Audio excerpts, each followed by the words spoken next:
website is www.taxproblemsolved.com, and my email address is ckm@taxproblemsolved.com.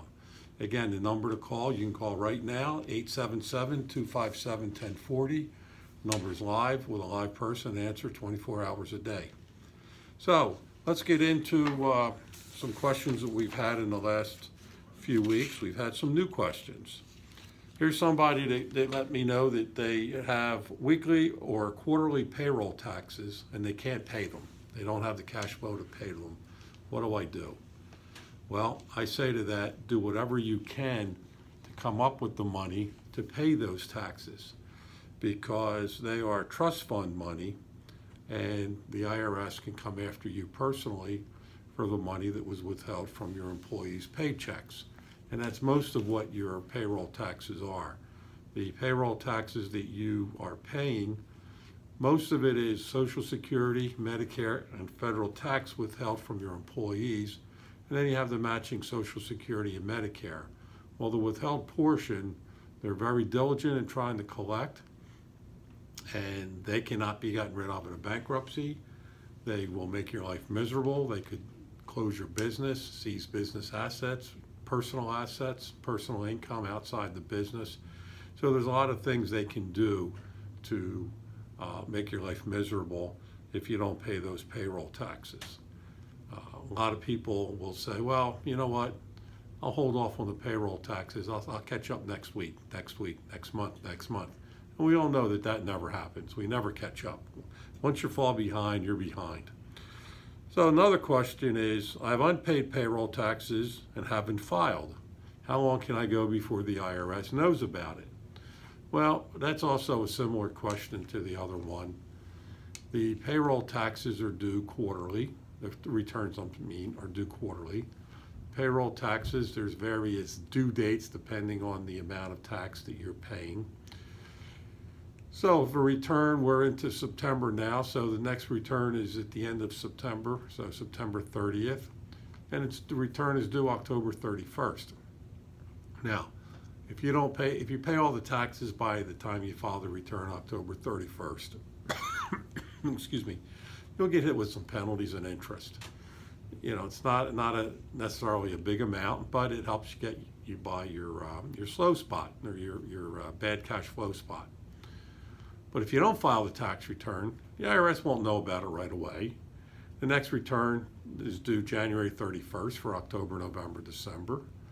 At that point in time, February, March, you might get a letter saying that they haven't received your September 30th return because they're used to you filing every 3 months. And eventually, if you don't respond, if you're not cooperative, they will file a substitute return for you. Now, in past weeks, we've talked about substitute returns for personal returns and how they calculate that and what that means.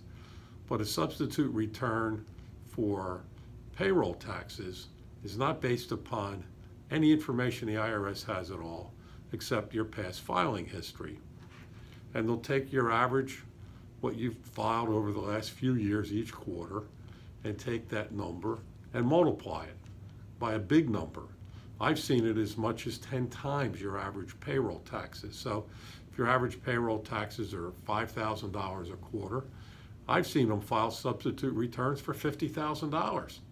Now that gets your attention. You want to then file your correct returns and pay what you need to pay, or at least get on the books what you owe, so we could figure out how to pay what you do owe. And the reason they will assess such a large number is they have a limited period of time when they can assess a tax based on an unfiled return.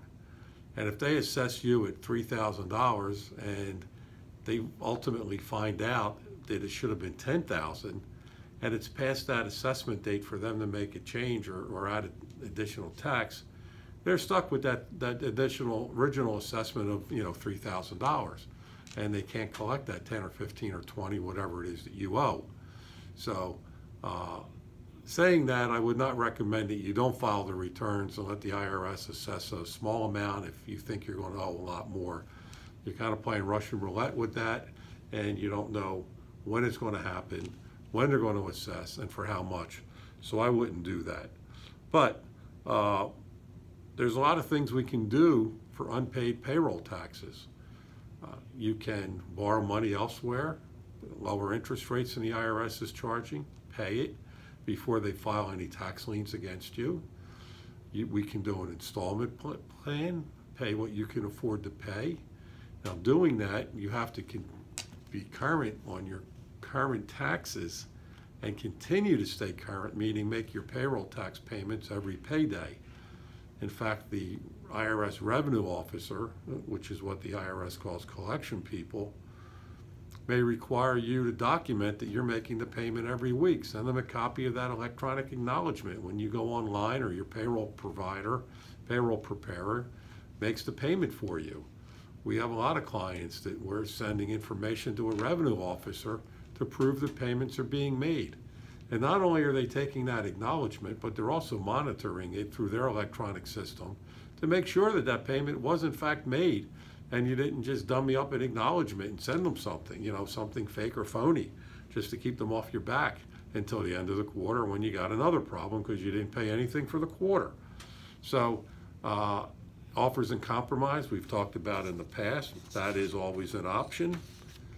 An in-business offer and compromise is not as easy as if you're out of business or an individual, but they do happen. In the last couple of years, we've gotten 3 or 4 of these approved, so they do happen. A side note: sales tax. If you're collecting sales tax and not filing or not paying, the states will typically do the same thing. When they assess you, they will estimate, maybe, like I said, maybe 10 times what you have owed in the past as an attention getter, and also to protect their assessment statute, so they don't run behind and assess you for too low of a number. So payroll taxes are one of the biggest things that we see. It is the biggest thing that we see with businesses. That's payroll taxes. And individuals, it's income taxes. Second behind income taxes, trust fund money, which dovetails and follows through and flows through from the company's payroll tax problems. In addition to sales tax issues in the company, and then trust fund assessments against the individual for unpaid sales tax. So they start with the business and then wind up causing problems for the shareholders, the owners, people that are the responsible people. Another one, I have unpaid payroll taxes. Oh, no, that's the same one. I'm separated from my spouse, and I'm getting notices for unpaid taxes. What do I do? Well, a few years ago, we ran a series of ads in the Philadelphia Inquirer, and I believe in the Courier Post in South Jersey, that said, your spouse said he would pay the taxes. Why is the IRS after you?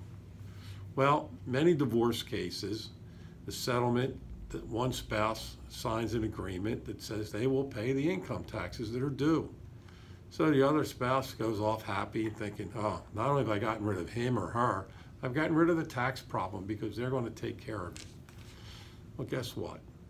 They weren't taking care of it when they were married to you. What makes you think they're going to take care of it now that they're not, and you don't see them all the time, every day? You're not living with them. You're not there to nag them. You're not there to ask them and bug them. They're not going to take care of them. And the IRS goes after both people that signed on a joint tax return. It's called joint and several liability. It means both people acknowledge they're responsible when they sign that return. So the IRS goes after the money, who's got the assets, who's got income. A lot of times the one spouse that said they're going to take care of the taxes is self-employed, not having withholding tax, not filing a tax return. The IRS can't get it. Sometimes they don't even know where the person is. In most cases, it's the wife that gets the IRS is coming after, instead of the husband who signed the agreement that he would pay the tax. Many times the wife got the house in the settlement. The IRS files a lien against the house, so it becomes a nightmare for the spouse. So first thing they do is they show that agreement to the IRS. The IRS says, thank you very much for that agreement, but it doesn't mean anything, because that is an agreement between you and your ex. It's not an agreement with the government. We're not a party to it, and we want our money. So sometimes we're able to file innocent spouse, which we've talked about, that the spouse maybe didn't know about that income. Sometimes we'll do a offer in compromise for the spouse because they just can't afford to pay it, that, you know, $75,000 or $100,000 due, but their ability to pay may be $5,000 or $10,000, and they're okay to pay the $5,000 or $10,000. It gets them off the hook with paying the rest. And now the ex is on the hook for everything, and the IRS will go after them only for the rest of the tax. And sometimes the spouse is just in bad financial condition, and they may be forced to file a bankruptcy to take care of that tax balance and some other tax issues. So that's the different things that can be done in this case. So again, what you need to do is you need to come to somebody like us who knows what to do. Because that attorney that drew that agreement, it's a civil matter, and any money that the IRS gets from that spouse, they can sue the spouse that promised to pay and didn't in civil court to recover the money that they paid. So, another one. I owe a lot of money to the IRS. I can pay the tax, but not the penalties and interest. What can I do? Well, we see that a lot. The penalties, as we've talked about in the past, are 5% per month of the unpaid tax, and then there's interest. So the penalties could be up to 25%.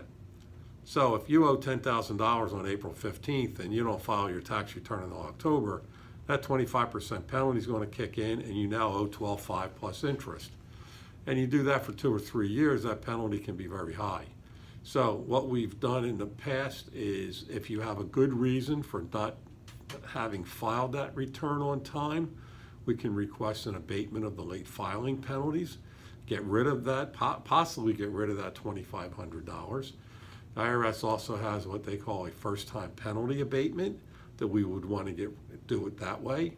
And a first-time penalty abatement isn't necessarily the oldest year. We would request that for the highest amount. So if you owe $2,000 the first year, that unfiled or late filed penalty is only $400. But if you owed $50,000 for the next year, that unfiled penalty is $12,500. So we would file and request a first-time penalty abatement on the $12,500. So in many instances, we get rid of the penalties. The taxpayer is now able to afford possibly to full pay the tax, or at a minimum a payment plan to get rid of that payment. So that's what we look at doing, and we just see what we can do with it there. So again, you've been listening to the Tax Problem Solver. Our phone number is 877-257-1040. Call now. Someone is there to take your call. And you could email me at ckm@taxproblemsolved.com.